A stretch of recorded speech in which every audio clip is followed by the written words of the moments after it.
सचिन पायलट जी, आप तक हमारी आवाज अगर पहुंच रही है? लगता है कनेक्शन हमारा कट गया है, लेकिन देखिए लगातार पॉलिटिकल रिएक्शन अब सामने आ रहे हैं और इस वक्त जो पॉलिटिकल पार्टीज के नेता हैं वो भी एम्स पहुंचने लगे हैं। खुद जेपी नड्डा इस वक्त एम्स में मौजूद हैं, प्रियंका गांधी पहले ही एम्स पहुंच चुकी हैं। रंजिता, आप बता रही थी, अगर हम मनमोहन सिंह के सफर को याद करें, अगर हम इनके राजनीतिक करियर को देखें तो ये लंबा सफर, 30 से ज़्यादा साल तक राज्यसभा के मेंबर रहे हैं और कुछ दिनों पहले ही रिटायर हुए। इस सफ़र को आप कैसे देखती हैं? आपने कांग्रेस कवर किया है, आप खुद कई बार मिली होंगी, कैसे उन्हें देखती हैं एक इंसान के तौर पर, और उनके राजनीतिक करियर को अगर आपको व्याख्या करनी हो तो कैसे करेंगी?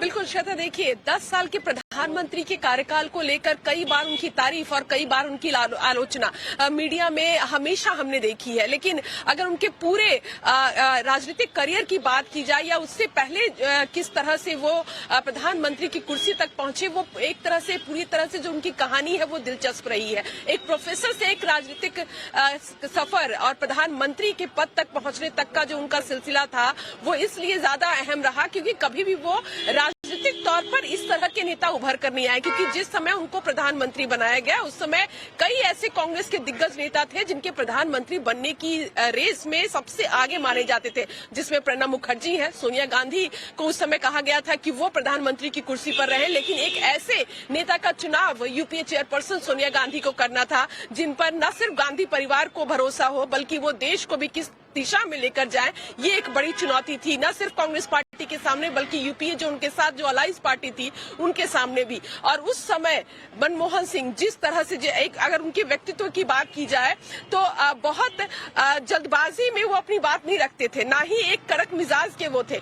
कोई भी बात अगर उनको कहनी होती तो बहुत सौम्यता के साथ कहते थे। कई दफा कांग्रेस मुख्यालय में बतौर प्रधानमंत्री हम लोगों ने उन्हें कवर किया है, जब वो प्रधानमंत्री नहीं रहे तब भी कई दफा अलग अलग बैठकों में जब वो शामिल होते थे। मुझे याद है जम्मू कश्मीर को लेकर एक कमेटी बनाई गई थी कांग्रेस की और उसकी अध्यक्षता डॉक्टर मनमोहन सिंह कर रहे थे, और उस दौरान जब मैं वो कवर कर रही थी एक दफा जब सभी पत्रकार वहां बहुत लंबे समय से इंतजार कर रहे थे तो प्रधानमंत्री न रहते हुए भी उन्होंने ये कहा कि बाहर जो मीडिया कर्मी है उनको एक बार पूछ लिया जाए, क्योंकि ठंड का मौसम था और उन्होंने बोला कि आप बाहर पूछ लें कि उन्हें चाय और पानी की जरूरत तो नहीं। तो एक अलग तरह का व्यक्तित्व डॉक्टर मनमोहन सिंह का हम लोगों ने देखा। रंजिता, यहाँ रोकना चाहूंगी। सुखविंदर सिंह रंधावा, कांग्रेस महासचिव, इस वक्त हमारे साथ है, जुड़ चुके हैं। सुखविंदर जी, पूर्व पीएम मनमोहन सिंह हमारे बीच नहीं रहे, आप तक भी ये खबर पहुंची होगी, सर क्या कुछ कहना चाहेंगे? देखिए, सरदार मनमोहन सिंह जी पूरे हिंदुस्तान के एक बहुत बड़े नेता थे, और मैं कहूँगा कि वो पंजाबी थे और सिख जो हम 2% हैं वो होकर 10 साल हिंदुस्तान के ऊपर प्राइम मिनिस्टर बनकर उन्होंने काम किया, और जिस दिशा में देश को लेकर गए और जैसा उन्होंने काम किया, ईमानदारी और नेशनैलिटी में रहकर उसको पूरी दुनिया याद करती है और पूरा हिंदुस्तान भी याद करता रहेगा। एक ऐसा प्राइम मिनिस्टर जिसने देश को एक नई दिशा दी, मनरेगा और right to information, right to food, ऐसे कानून लाकर उन्होंने देश को बहुत आगे लेकर गए। जी, रंधावा जी जिस तरह से बता रहे थे कि वाकई में ये एक देश के लिए बड़ा लॉस है कि पूर्व पीएम मनमोहन सिंह हमारे बीच नहीं रहे। और रंजिता हमारे साथ लगातार हमारी सहयोगी जुड़ी हुई हैं। रंजिता, जब भी इस वक्त हमारे साथ हिमाचल के सीएम सुखो फोन लाइन पर जुड़ चुके हैं। सुखो साहब, हमारे बीच पूर्व पीएम मनमोहन सिंह नहीं रहे, उनके व्यक्तित्व की अगर मैं बात करूं तो क्या चीज आपको जहन में इस वक्त सबसे पहले याद आ रही है सर?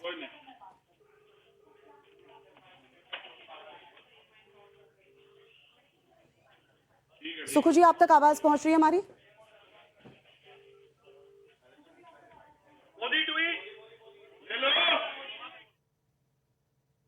सुखो जी, लगता है किसी तरह की तकनीकी खराबी है, सुखो जी तक हमारी आवाज नहीं पहुंच रही है। लगातार पॉलिटिकल रिएक्शंस जो आ रहे हैं वो हम आप तक पहुंचाएंगे, लेकिन देखिए हमारे दो सहयोगी इस वक्त एम्स के बाहर अमित गौतम मौजूद हैं और रंजिता भी इस वक्त ग्राउंड पर मौजूद हैं। रंजिता, आपके पास आते हुए आप बात कर रही थी कि पर्सनली जब आपकी मुलाकात हुई, कुछ ऐसी बातें उनके व्यक्तित्व की जो आपके दिल को भी छू गई, और जो अक्सर चाहे रिपोर्टर्स हो या उनसे मिलने वाले, वो उस बातों का जिक्र किया करते थे। बताइए।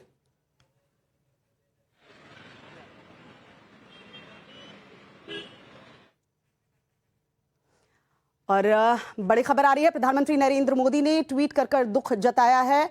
पूर्व पीएम मनमोहन सिंह अब हमारे बीच नहीं रहे, इसकी जानकारी मिली है। लगातार एक के बाद एक पॉलिटिकल रिएक्शन सामने आ रहे हैं। पूर्व प्रधानमंत्री मनमोहन सिंह के निधन के बाद अब प्रधानमंत्री नरेंद्र मोदी ने ट्वीट कर, एक्स पर पोस्ट कर दुख जताया है। मनमोहन सिंह ने 92 साल की उम्र में आखिरी सांस ली, एम्स में एडमिट कराए गए थे। सुबह से ही बताया जा रहा था कि उनकी हालत जो है वो नाजुक बनी हुई है, और 9:51 का वक्त बताया जा रहा है। जो एम्स की तरफ से बुलेटिन जारी किया गया है उसमें बताया गया है कि 9:51 पर उन्होंने आखिरी सांस ली है। नरेंद्र मोदी का ये एक्स पर पोस्ट हम आपको दिखा रहे हैं। प्रधानमंत्री नरेंद्र मोदी ने भी दुख जताया है। रंजीता, आपसे बात कर रहे थे, आप जिक्र कर रही थी, जरा उस बात को कंप्लीट कीजिए, जरा इससे लोगों को पता चले कि किस तरह के व्यक्तित्व के मालिक थे पूर्व प्रधानमंत्री पीएम। रंजीता, आपके पास लौटेंगे हम इस बड़ी खबर पर लगातार